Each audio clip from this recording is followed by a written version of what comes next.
Science बहुत तेजी से आगे बढ़ रहा है, हर असंभव चीज को संभव कर रहा है। मेहुल अपने घर पे टीवी देख रहा था, जहां टीवी पर एक साइंटिस्ट कहता है, यह पॉसिबल है कि एक दिन ऐसा आएगा जब हम एक ऐसा टेलीविजन बनाएंगे जिसमें जो चीज दिख रहा होगा उसे हम रियल में प्राप्त कर सके। ये बिल्कुल जादुई टीवी जैसा होगा। और इसके अगले ही दिन उस साइंटिस्ट की मृत्यु हो जाती है। उसकी डेड बॉडी उसके घर पे मिलती है। डिटेक्टिव मेहुल तुरंत वहां पहुंच जाता है। उसे शक होता है कि जरूर किसी ने साइंटिस्ट का मर्डर किया है। क्यों लॉजिकल आर्मी, मेहुल को ऐसा क्यों लगता है? क्या आप इस सीन को देख के बता सकते हैं? सोचिए सोचिए।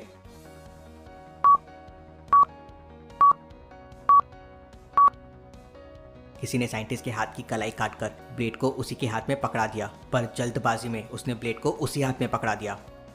मेहुल ब्लेड पर लगे सारे फिंगरप्रिंट्स ले लेता है और डेड बॉडी के भी कुछ फोटोज खींच लेता है और बॉडी को पोस्टमार्टम के लिए डॉक्टर संजना के पास भेज देता है।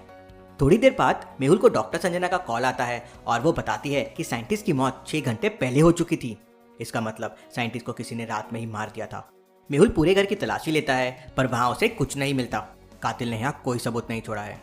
इसके बाद मेहुल साइंटिस्ट की डेड बॉडी के फोटोज देखता है और वो समझ जाता है कि साइंटिस्ट को यहाँ नहीं बल्कि कहीं और मारा गया था और उसकी डेड बॉडी को उठाकर उसके घर पे रख दिया गया। तो क्या आप इन फोटोज को देखकर बता सकते हैं मेहुल को ऐसा क्यों लगा कि साइंटिस्ट को यहाँ नहीं बल्कि कहीं और मारा गया था? सोचिए सोचिए लॉजिकल आर्मी।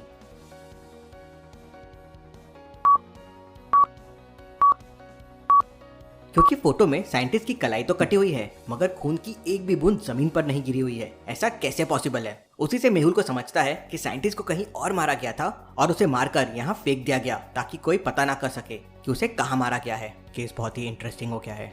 मेहुल तुरंत साइंटिस्ट की लैब में पहुंच जाता है। लैब एक साइंस के सवाल से लॉक्ड है। तो क्या आप बता सकते हैं इस सवाल का जवाब क्या होगा? दुनिया में सबसे पहला टेलीविजन किसने बनाया था? ए थॉमसन, बी आइंस्टाइन, सी जॉन लोगी बेड या डी डॉक्टर स्मिथ? सोचिए लॉजिकल आर्मी और मुझे आपका आंसर कमेंट करके बताएं।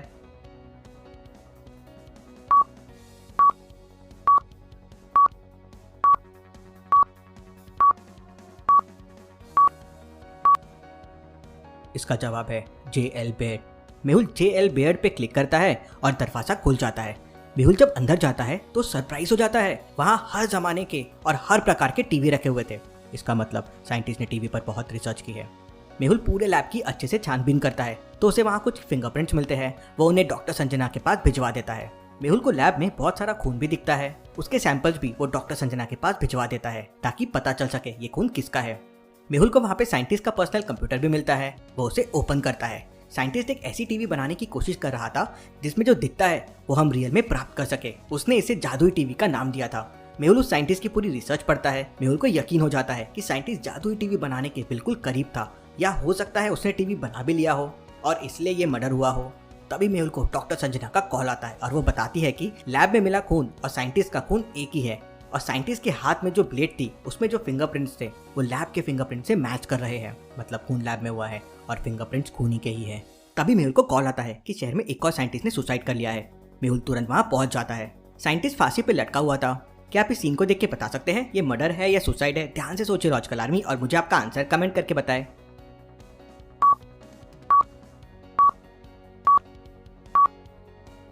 ये एक मर्डर है क्योंकि साइंटिस्ट फांसी पर लटका हुआ है पर उसके नीचे कोई भी कुर्सी या टेबल नहीं है। आखिर वो फांसी पे चढ़ा कैसे होगा? किसी ने साइंटिस्ट को मारकर फांसी पे लटका दिया। मेहुल साइंटिस्ट के फिंगरप्रिंट्स और उसकी बॉडी पोस्टमार्टम के लिए डॉक्टर संजना के पास भेज देता है। इसके बाद कुछ सोचता हुआ वो अपनी गाड़ी पर निकल जाता है। तभी डॉक्टर संजना का कॉल आता है और वो कहती है कि पहले साइंटिस्ट की डेड बॉडी पर जो ब्लेड मिला था उस पर मिले फिंगरप्रिंट्स और दूसरे साइंटिस्ट के फिंगरप्रिंट्स मैच कर रहे हैं। इसका मतलब पहले साइंटिस्ट को दूसरे साइंटिस्ट ने मारा था। अगर पहले साइंटिस्ट को दूसरे साइंटिस्ट ने मारा था तो फिर दूसरे साइंटिस्ट को किसने मारा होगा? हो ना हो ये जरूर उस जादुई टीवी के लिए हो रहा है। मुझे जल्द से जल्द पता लगाना होगा। अगर वो जादुई टीवी किसी गलत हाथ चला गया तो अंजाम बहुत बुरा हो सकता है। तभी मेहुल के पास दूसरे साइंटिस्ट की वाइफ का कॉल आता है और मेहुल तुरंत अपनी गाड़ी से उसके घर चला जाता है।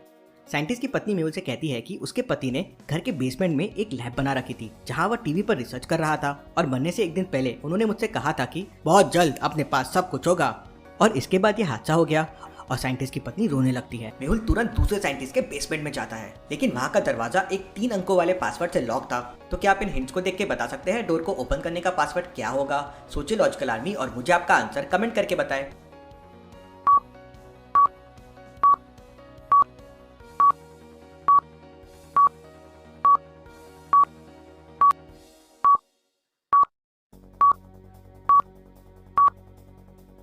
इसका सोल्यूशन है 343। पहले नंबर को 1 से मल्टीप्लाई करना है, दूसरे को 2 से और तीसरे को 3 से। अब 1 to 3 में 1 into 1 हो जाएगा 1, 2 into 2 हो जाएगा 4 और 3 into 3 हो जाएगा 9, इसलिए कोड है 149। तो आंसर के लिए 3 to 1 में 3 into 1, 2 into 2 और 1 into 3, तो कोड हो जाएगा 343।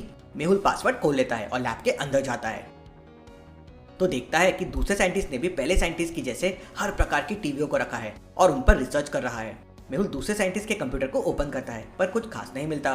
तभी मेहुल को एक सीक्रेट फाइल दिखती है जो साइंटिस्ट के फिंगरप्रिंट से खुलती है। तो क्या बता सकते हैं अब मेहुल इसे कैसे खोलेगा? साइंटिस्ट तो मर चुका है। सोचिए सोचिए लॉजिकल आर्मी।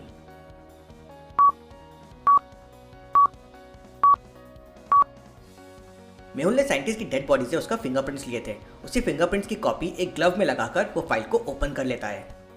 वहाँ उसे जादुई टीवी के बारे में सारी इन्फॉर्मेशन मिल जाती है। उसे पता चलता है कि दूसरे साइंटिस्ट ने ये जादुई टीवी किसी आतंकवादी को बेच दी है और उस आतंकवादी ने साइंटिस्ट को जादुई टीवी लेने के बाद तुरंत मार दिया ताकि ये राज रह जाए। तभी मेहुल को आलिया का कॉल आता है कि जंगल में रातों रात एक महल बन गया है।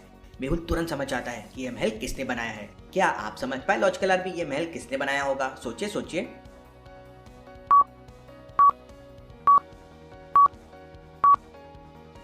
जादुई टीवी की मदद से जरूर उन आतंकवादियों ने ये महल बनाया होगा। मेहुल तुरंत जंगल पहुंच जाता है और उसे वहां आलिया भी मिल जाती है। आलिया, तुम मेरी हेल्प करना छोड़ दो, अभी मैं अकेली भी केस सॉल्व कर सकता हूँ। मेहुल आलिया को इग्नोर करके महल के अंदर चला जाता है। वहाँ कुछ आतंकवादी थे।